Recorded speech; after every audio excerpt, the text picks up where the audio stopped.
Hello, in this video I'm gonna show you how to take out or put in the main brush on your ECOVACS X1 Turbo robot. To do it, you need to flip it over. Then if it's flipped over, you can see that it has two buttons in here. So you just need to press on them to open this door right here. And now you can easily take the brush out. Then you can clean it or replace it and put it back in. Make sure that this square will align with the hole in here. So let's put it in like that.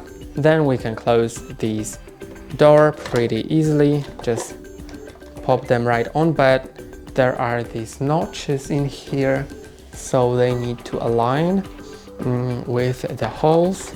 So first slide it in on the top, then click it in, and now it's done. That's all for today. Don't forget to like and subscribe. See you next time.